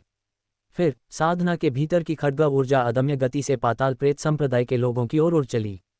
चीखें गूंज उठी क्योंकि पाताल प्रेत संप्रदाय के महागुरु पद से नीचे के आचार्य खड्ग ऊर्जा के सामने तुरंत मर गए। यहाँ तक कि जो महागुरु पद पर पहुंच चुके थे वे भी आंतरिक शक्ति वाले लोगों से थोड़ा ही अधिक टिक पाए और केवल रूपांतरण स्तर से ऊपर वाले ही बमुश्किल अपनी जान बचा पाए, हालांकि वे अभी भी दयनीय स्थिति में थे। अघोरनाथ का चेहरा तुरंत गंभीर हो गया और उसने महासंरक्षक और द्वितीय संरक्षक की ओर मुड़कर कहा, एक साथ इसे जल्दी खत्म करो। जैसे ही रणवीर सिंघानिया ने तीनों को अपनी चालों के साथ आते देखा, वह तेजी से चकमा देते हुए पलक झपकते ही द्वितीय संरक्षक के सामने आ खड़ा हुआ। फिर उसने Azzur dragon emerges from the water से प्रहार किया। द्वितीय संरक्षक रूपांतरण स्तर के 5वें चरण की शक्ति के साथ स्वाभाविक रूप से ड्रैगन एलिफेंट 13 फॉर्म्स के एक वार का सामना नहीं कर सका। रणवीर सिंघानिया ने उसके सीने पर मुक्का मारा, टूटी हुई हड्डियों की आवाज हवा में गूंज उठी और फिर वह उड़ता हुआ एक खड्ग ऊर्जा से टकराया और जमीन पर निष्प्राण होकर गिर गया। उसमें कोई जीवन ऊर्जा नहीं बची थी। रणवीर सिंघानिया ने अपनी भौहें चढ़ाईं और खुद से कहा, हालांकि इस व्यक्ति के पास रूपांतरण स्तर के 5वें चरण की ही शक्ति थी, पर वह इतनी आसानी से हार गया। सामान्य तौर पर रूपांतरण स्तर के 5वें चरण पर कोई इतना कमजोर नहीं होना चाहिए। कुछ देर सोचने के बाद रणवीर सिंघानिया तुरंत समझ गए कि पाताल प्रेत संप्रदाय के सभी लोग अपनी शक्ति को जबरदस्ती बढ़ाने के लिए मायावी साधना कौशल का अभ्यास करते थे, जिससे स्वाभाविक रूप से उनकी नींव अस्थिर और क्षेत्र उतले रह जाते थे। इसलिए द्वितीय संरक्षक का इतनी आसानी से हार जाना आश्चर्यजनक नहीं था। अघोरनाथ द्वितीय संरक्षक को रणवीर सिंघानिया के एक ही वार से मारा हुआ देखकर क्रोधित हो गया। उसकी हथेलियों से काला कोहरा उठने लगा और उसने रणवीर सिंघानिया को उसमें लपेटते हुए चिल्लाया, युवक, मैं तुम्हें मरा हुआ देखना चाहता हूं। रणवीर सिंघानिया ने अघोरनाथ का हमला देखा और मुस्कुराए बिना न रह सके। हालांकि अघोरनाथ रूपांतरण स्तर के 9वें चरण का आचार्य था, लेकिन उसकी शक्ति संप्रदाय प्रमुख आचार्य शंकर, रुद्रसेन और अन्य लोगों से बहुत पीछे थी। जब रुद्रसेन भी रणवीर सिंघानिया के हाथों मारा गया था तो अघोरनाथ, विधर्मी और पथभ्रष्ट साधना करने वाला, भला उनका मुकाबला कैसे कर सकता था। जैसे ही उसने काले कोहरे को अपनी ओर बढ़ते देखा, उसकी आंखें अचानक गहरे सुनहरे रंग की हो गईं और फिर एक चमकीला प्रकाश निकला जिसने काले कोहरे को पूरी तरह से तितर-बितर कर दिया। कैंडल ड्रैगन्स आई का प्रकाश अघोरनाथ के शरीर पर पड़ा, जिससे उसे पूरे शरीर में जलन महसूस हुई और उसके भीतर की शक्ति में आग लग गई, जिससे उसे असहनीय दर्द हुआ। ये किस तरह की साधना है? मुझे ऐसा क्यों लग रहा है कि मेरे भीतर की शक्ति पूरी तरह से दब गई है? अघोरनाथ ने रणवीर सिंघानिया की ओर भ्रमित होकर देखा। रणवीर सिंघानिया बस मुस्कुराए। कैंडल ड्रैगन्स आई सभी दुर्भावनापूर्ण और कपटपूर्ण विधियों को विफल कर सकता था और चूंकि अघोरनाथ का क्षेत्र भी जबरदस्ती प्राप्त किया गया था, इसलिए यह स्वाभाविक था कि वह कैंडल ड्रैगन्स आई की शक्ति का सामना नहीं कर सका। बिना स्पष्टीकरण दिए वह अदृश्य रूप से अघोरनाथ के सामने प्रकट हो गए। वज्रमेघ खड्ग जमीन से निकला और रणवीर सिंघानिया के हाथ में आ गया। उन्होंने खड्ग का मूठ कसकर पकड़ा और अचानक अघोरनाथ के गले की ओर वार किया। अघोरनाथ अपने शरीर के भीतर के अंतहीन दर्द से जूझ रहा था और समय पर प्रतिक्रिया नहीं दे पाया। उसने बस प्रकाश की एक चमक देखी, जिसके बाद उसके गले में खुजली हुई और फिर उसकी चेतना धुंधली होने लगी। मृत्यु में भी अघोरनाथ यह नहीं समझ पाया कि उसकी कई वर्षों की कड़ी मेहनत से अर्जित साधना, जो अंततः रूपांतरण स्तर के 9वें चरण तक पहुंच गई थी, किसी और के द्वारा इतनी आसानी से कैसे काटी जा सकती थी। भ्रम और अनिच्छा से भरे चेहरे के साथ वह अकड़कर जमीन पर गिर पड़ा। महासंरक्षक अघोरनाथ को इतनी आसानी से निपटाते हुए देखकर डर से कांप उठा और भागने लगा। रणवीर सिंघानिया ने यह देखकर बस अपने हाथ में वज्रमेघ खड्ग फेंक दिया। बिजली की एक चमक कौंधी और वज्रमेघ खड्ग ने महासंरक्षक के हृदय को भेद दिया। पाताल प्रेत का ये रूपांतरण स्तर के 7वें चरण का महागुरु अपनी आंखों को बाहर निकाले अवाक रह गया और इस प्रकार उसका जीवन समाप्त हो गया। अपने संप्रदाय प्रमुख, महासंरक्षक और द्वितीय संरक्षक को रणवीर सिंघानिया के हाथों मरते देख पाताल प्रेत संप्रदाय के सदस्य घबराकर भागने लगे। इन लोगों ने अनेक बुराइयां की थीं और गहरे पाप में डूबे थे। स्वाभाविक रूप से रणवीर सिंघानिया उनमें से किसी को भी भागने नहीं देंगे। उन्होंने नवचरम खड्ग साधना को सक्रिय किया और अनगिनत खड्ग ऊर्जा प्रकट हुई, जो खड्ग चक्र के भीतर सभी पाताल प्रेत विशेषज्ञों के शरीरों को भेदती हुई निकल गई। इन लोगों से निपटने के बाद रणवीर सिंघानिया ने वज्रमेघ खड्ग को म्यान में रखा और अपने आत्मिक संवेदन को छोड़ा। पाताल प्रेत के भीतर बचे हुए किसी भी सदस्य की तेजी से तलाश करने लगे। काफी देर बाद पाताल प्रेत संप्रदाय के सभी सदस्य ऊपर से नीचे तक रणवीर सिंघानिया द्वारा निपटा दिए गए। उसी समय रणवीर सिंघानिया को पाताल प्रेत के भीतर एक औषधि क्षेत्र मिला, जो ZU घास से भरा था। यहाँ बहुत सारी ZU घास है, जो मेरे लिए स्थापना गोली बनाने के लिए पर्याप्त है, रणवीर सिंघानिया ने मुस्कुराते हुए कहा। उन्होंने ZU घास काटने की जल्दी नहीं की, बल्कि पहले चौक पर लौट आए। उन्होंने अपने आत्मिक संवेदन से अघोरनाथ, महासंरक्षक और द्वितीय संरक्षक के शरीरों को स्कैन किया ताकि ये देखा जा सके कि उनके पास कोई खजाना है या नहीं। रणवीर सिंघानिया के चेहरे पर जल्द ही मुस्कान आ गई। कुछ अच्छी चीजें तो हैं ही। वह अघोरनाथ के पास गए और उसकी छाती से उन्होंने एक साधना फलक निकाला, जिस पर जटिल मंत्रांकन खुदे हुए थे। ये तो लघु पंचतत्व दिव्य वज्र साधना का साधना फलक है। अफसोस की बात है कि साधना केंद्र का मंत्रांकन आंशिक रूप से क्षतिग्रस्त है, जिससे साधना निष्क्रिय हो गई है। लेकिन यह अच्छा हुआ कि यह क्षतिग्रस्त था, अन्यथा आज पाताल प्रेत के संप्रदाय प्रमुख से निपटना थोड़ा मुश्किल होता। साधना फलक को दिव्य सृष्टि रत्न में रखते हुए रणवीर सिंघानिया पिंजरों की ओर बढ़े। उन्होंने अपने नंगे हाथों से आत्मिक शक्ति की किरणें फेंकी, जिससे उन पर लगे ताले टूट गए। पाताल प्रेत अब नहीं है, तुम सब अब पहाड़ से नीचे जा सकते हो, उन्होंने कहा। लोग पिंजरों से बाहर भागे, उनकी आंखों में कृतज्ञता के आंसू थे। उन्होंने रणवीर सिंघानिया को धन्यवाद दिया, फिर तेजी से पहाड़ से नीचे भागे। इस अग्निपरीक्षा से बच निकलने के बाद उनके पास अपने परिवारों से कहने के लिए बहुत कुछ था। आदित्य और उसकी बहन यामिनी उत्साह से भरे चेहरों के साथ रणवीर सिंघानिया के पास आए। आदित्य ने अपने मन में कई शब्द तैयार कर रखे थे। वह रणवीर सिंघानिया के प्रति अपनी कृतज्ञता व्यक्त करना चाहता था और अपने पिता के इलाज में उनकी मदद के लिए विनती करना चाहता था। जैसे ही वह बोलने ही वाला था, एक आकर्षक आकृति दौड़कर आई, बिना एक शब्द कहे और धप्पा से रणवीर सिंघानिया के सामने घुटनों के बल बैठ गई। रणवीर सिंघानिया ने उस युवक को देखा जो उनसे कुछ साल छोटा था और एक मनोरंजक और असहाय मुस्कान के साथ कहा, मैं कोई महान आचार्य नहीं हूं और मेरे शिष्य बनाने की कोई योजना नहीं है। तुम्हें उठना चाहिए और शीघ्र ही पहाड़ से नीचे चले जाओ, तुम्हारे परिवार को चिंता हो रही होगी। युवक ने कहा, महान आचार्य, मेरा नाम क्षितिज है, दक्षिण प्रांत के प्रभासपुर के सिंगल परिवार से। सच कहूं तो मेरा परिवार भी मंत्र साधना की परंपरा से है, इसलिए मुझे ऊर्जा चक्रों की थोड़ी समझ है। दक्षिण प्रांत के प्रभासपुर से कोई व्यक्ति रणवीर सिंघानिया ने थोड़ी हैरानी से कहा, यह स्थान प्रभासपुर से हजारों मील दूर है, तुम यहाँ कैसे फंस गए? क्षितिज के चेहरे पर थोड़ी शर्मिंदगी दिखी और उसने कहा, मेरे पिताजी मुझे निकम्मा समझते हैं और मुझे घर जमाई बनाने पर जोर दे रहे थे। मैंने कसम खाई थी कि मैं खुद को साबित करने के लिए एक अद्वितीय गुरु का शिष्य बनूंगा। कई सालों से मैं ऐसे गुरु की तलाश में था। हाल ही में किसी ने मुझे बताया कि इन पहाड़ों में एक आचार्य रहते हैं और मुझे यहाँ शिष्य बनाने के लिए लाने की पेशकश की। मुझे क्या पता था कि वह व्यक्ति पाताल प्रेत संप्रदाय का भेजा हुआ था, लोगों को धोखा देने के लिए, और उनके पीछे पीछे यहाँ आने के बाद मुझे कैद कर लिया गया। आचार्य, मैं आपसे विनती करता हूँ, आपको मुझे अपना शिष्य बनाना ही होगा। मैंने अपने जीवन के बारे में सोच लिया है और मैं किसी का घर जमाई नहीं बनना चाहता। जब रणवीर सिंघानिया ने घर जमाई शब्द सुने तो उन्हें अपने पिछले अनुभव याद आ गए और क्षितिज के प्रति थोड़ी सहानुभूति महसूस हुई। अपनी दिव्य दृष्टि सक्रिय करते हुए उन्होंने क्षितिज पर एक नज़र डाली और पाया कि युवक की जड़हड्डी प्रतिभा काफ़ी अच्छी थी। ये देखते हुए कि उनका अपना ध्यान अपनी शक्ति बढ़ाने पर था, लेकिन कई तुच्छ मामलों पर अभी भी उनका ध्यान जरूरी था, जैसे बाद में औषधि क्षेत्र में ZU घास के एक बड़े पैच की कटाई, जिसमें आधा दिन लग जाएगा। अगर उनके पास कोई अनुयायी होता तो वे काफी समय बचा सकते थे। क्षितिज को देखकर उन्हें लगा कि युवक का चरित्र बिना किसी समस्या के था, तो उन्होंने कहा, एक शिष्य बनाने के बारे में मुझे इस पर विचार करना होगा, लेकिन अभी के लिए तुम मेरे साथ रह सकते हो। मैं तुम्हारा आकलन करूंगा और यदि तुम मेरी स्वीकृति प्राप्त कर सको तो तुम्हें शिष्य बनाना असंभव नहीं है। क्षितिज की आंखें चमक उठीं और वह तेजी से जमीन पर दंडवत प्रणाम करते हुए बोला, धन्यवाद आचार्य। रणवीर सिंघानिया ने कहा, मुझे आचार्य कहना अभी जल्दबाजी है और मुझे यह अजीब लगता है। मेरा नाम रणवीर सिंघानिया है और मैं तुमसे बस कुछ साल बड़ा हूँ। बस मुझे अभय भाई कहकर पुकारो और अब उठो। क्षितिज तुरंत खड़ा हो गया और मुस्कुराते हुए बोला, ठीक है अभय भाई। आदित्य राजपूत, जो बगल में खड़ा था, उसने ये दृश्य देखा और अचानक जमीन पर घुटने टेक दिए और एक पल की हिचकिचाहट के बाद यामिनी राजपूत ने भी ऐसा ही किया। रणवीर सिंघानिया ने मुड़कर देखा और कहा, तुम क्या कर रहे हो, क्या तुम भी शिष्य बनना चाहते हो? आदित्य राजपूत ने जल्दी से कहा, अभय भाई, नहीं, अमर आचार्य अभय, आपकी क्षमताएं स्वर्ग तक पहुंचती हैं और आपके पास मेरे पिताजी को बचाने का कोई रास्ता होगा। हमारा राजपूत परिवार उन पर निर्भर करता है और यदि वे चले जाते हैं तो हमारा परिवार बिखर जाएगा। इसलिए मैं अमर आचार्य अभय से विनती करता हूं कि वे मेरे पिताजी को बचा लें। रणवीर सिंघानिया ने आह भरी, यह महसूस करते हुए कि उनके वर्तमान स्वभाव के साथ वह वास्तव में इन मामलों में शामिल नहीं होना चाहते थे। हालांकि आदित्य राजपूत के प्रति अनुकूल धारणा होने के कारण और संभव होने पर मदद करने के सिद्धांत का पालन करते हुए उन्होंने कहा, उठो। एक बार जब मैं अपने काम निपटा लूंगा तो मैं तक्षशिला नगर की यात्रा करूंगा।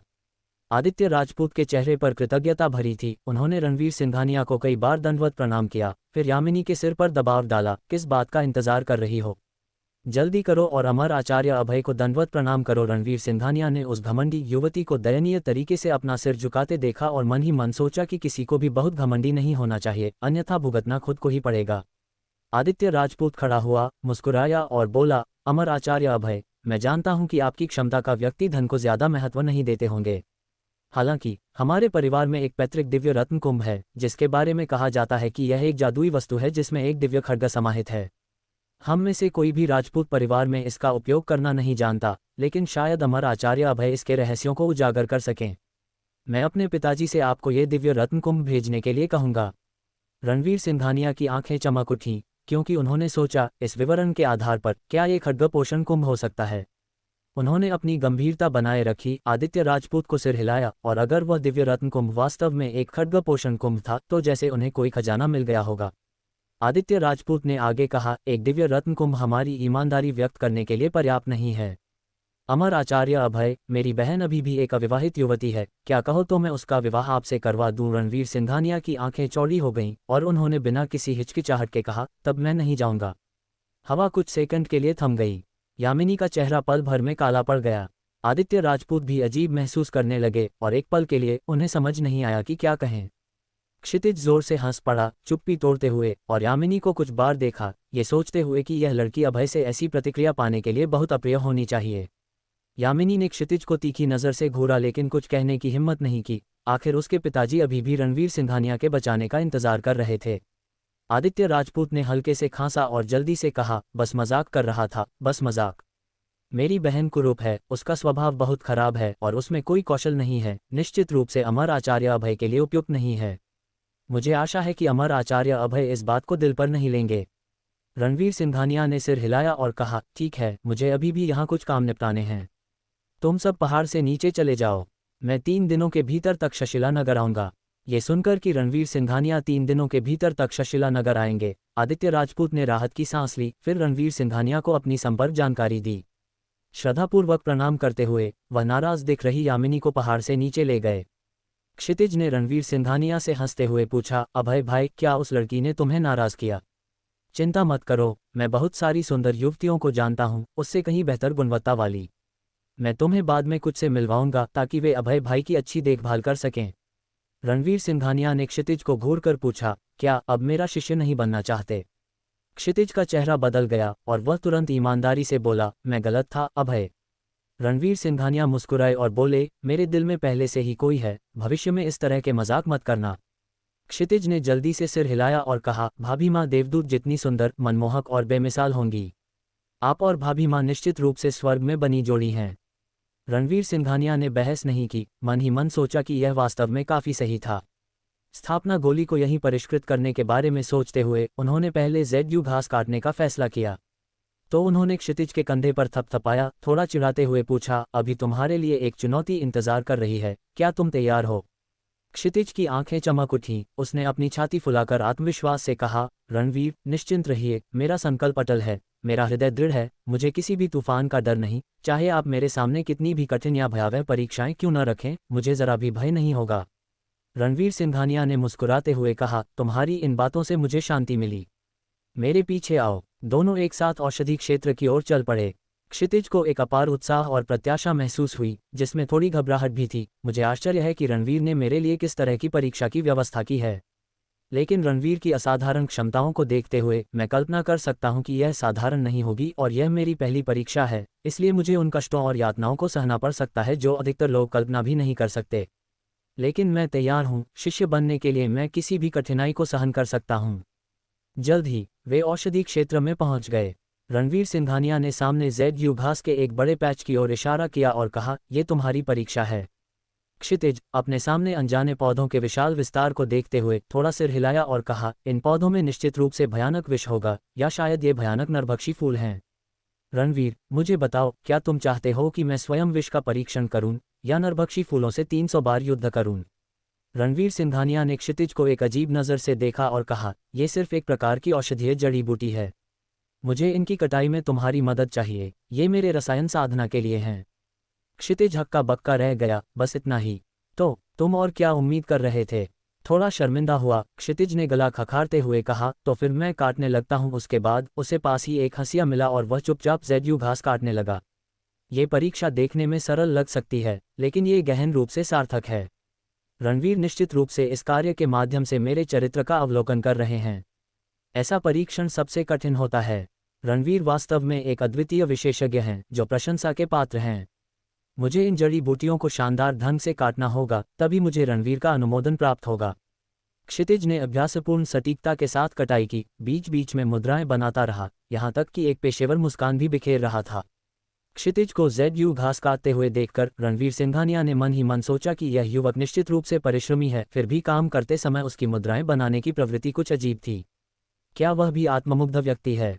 ज्यादा सोचे बिना वह औषधि क्षेत्र से थोड़ी दूरी पर पद्मासन में बैठ गया, दिव्य सृष्टि रत्न से सहस्रवर्षीय अमृत और कुछ सहायक औषधीय जड़ी बूटियों वाली एक जरदोजी पेटी निकाली और पहले उनका शोधन करने की योजना बनाई। अपनी आत्मिक शक्ति का उपयोग करते हुए रणवीर सिंघानिया ने सहस्रवर्षीय अमृत को हवा में ऊपर उठाया, फिर शोधन शुरू करने के लिए नव सूर्य दिव्य अग्नि छोड़ी।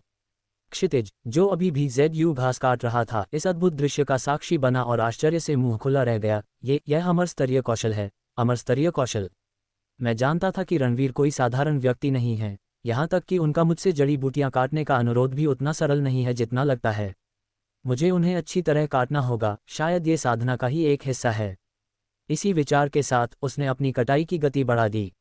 रणवीर सिंघानिया द्वारा सहस्रवर्षीय अमृत और सहायक जड़ी बूटियों का शोधन करने के बाद उसने 100 से अधिक कटी हुई ZU घास को अपने पास बुलाया और उनका शोधन शुरू कर दिया।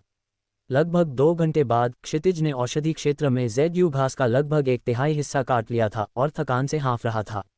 एक धनी परिवार का युवा राजकुमार होने के नाते उसने कभी ऐसा शारीरिक श्रम नहीं किया था और उसके हाथों में छाले पड़ गए थे। लेकिन उसे गलत महसूस नहीं हुआ, इसके बजाय उसे एक अकथनीय उपलब्धि का अनुभव हुआ। उसने अपना सिर घुमाया, अपने लंबे परिश्रम का फल देखना चाहता था। उसके आश्चर्य के लिए उसके पीछे का क्षेत्र खाली था। जिस ZU घास को उसने कष्ट उठाकर काटा था, वह सब गायब हो चुकी थी। उसी क्षण रणवीर सिंघानिया के सामने बैंगनी तरल का एक बड़ा गुच्छा तैर रहा था, जिसमें सहस्रवर्षीय अमृत और सहायक जड़ी बूटियों से निकला शोधित तरल इस बैंगनी तरल के ढेर में घुलने लगा था। रणवीर सिंघानिया की रसायन साधना की विधि को देखकर क्षितिज की आंखें फटी की फटी रह गईं। मैंने अपने परिवार से सुना है कि आयुर्वेद संप्रदाय भी, जो अपनी रसायन साधना के लिए प्रसिद्ध है, औषधि कड़ाहे का उपयोग करता है।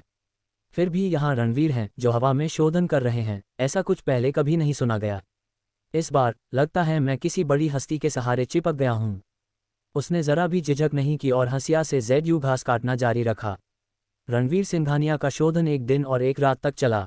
क्षितिज ने खेत में सभी ZU घास की कटाई पूरी कर ली थी। रणवीर सिंघानिया का शोधन अभी पूरा नहीं हुआ था। ये देखकर उसने कटी हुई ZU घास को इकट्ठा किया और यहाँ तक कि कुछ देर सो भी लिया। अगले दिन दोपहर रणवीर सिंघानिया के सामने का सारा तरल पूरी तरह से घुल चुका था और उसके भीतर का पानी तेजी से वाष्पित हो गया।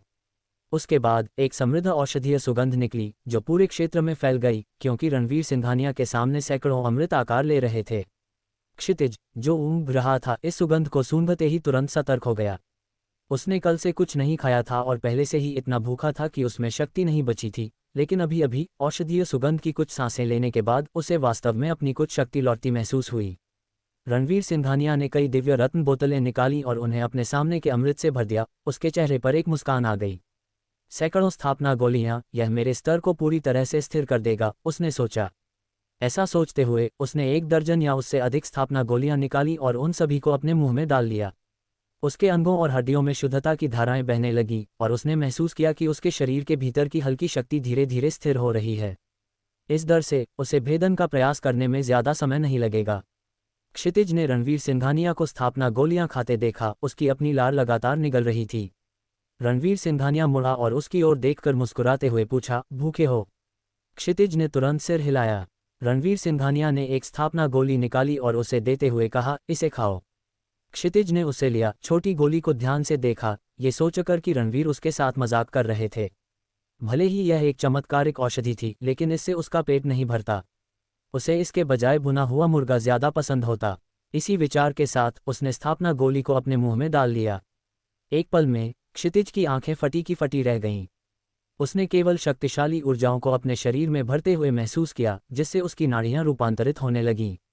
भूख और कमजोरी की भावनाएं बिना किसी निशान के गायब हो गईं।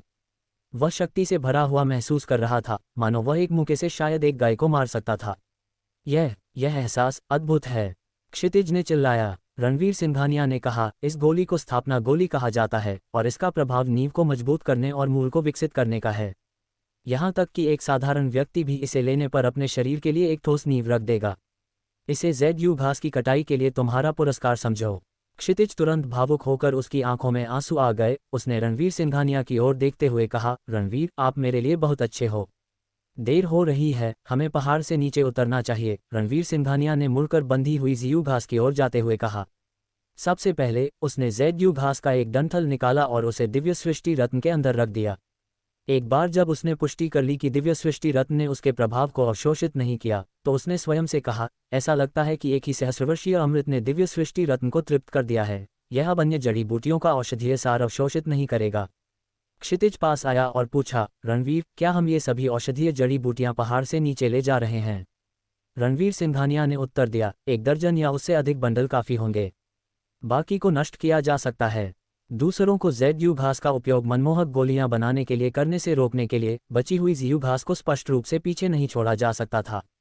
क्षितिज ने सिर हिलाया और तुरंत कुछ रस्सी ढूंढकर ZU घास के 1 दर्जन बंडलों को एक साथ बांध दिया। उन्हें पहाड़ से नीचे ले जाने की योजना बना रहा था। ये भी रणवीर की मेरे लिए एक और परीक्षा होगी। क्षितिज को ऐसा करते देखकर रणवीर सिंघानिया ने पूछा, तुम क्या कर रहे हो? क्षितिज मुस्कुराया और कहा, रणवीर, चिंता न करें, मैं इन जड़ी बूटियों को पहाड़ से नीचे ले जाऊंगा। मैं ये कर सकता हूँ। रणवीर सिंघानिया लाचार होकर मुस्कुराया, फिर अपने हाथ के एक इशारे से ZU घास के 1 दर्जन बंडल जमीन से गायब हो गए। क्षितिज हक्का बक्का रह गया। वे गायब हो गए। रणवीर सिंघानिया ने अपनी उंगली झटकाई और एक अग्नि प्रकट हुई, जिससे बची हुई ZU घास पूरी तरह से जल गई। फिर वह मुस्कुराते हुए मुड़ा, चलो पहाड़ से नीचे चलते हैं। आज की कहानी आपको कैसी लगी? अगर पसंद आई हो तो लाइक जरूर करें और अपने दोस्तों के साथ शेयर करना ना भूलें। ऐसी ही शानदार और दिलचस्प कहानियों के लिए जुड़े रहिए हमारे साथ मिस्टिक स्टोरी हब चैनल पर।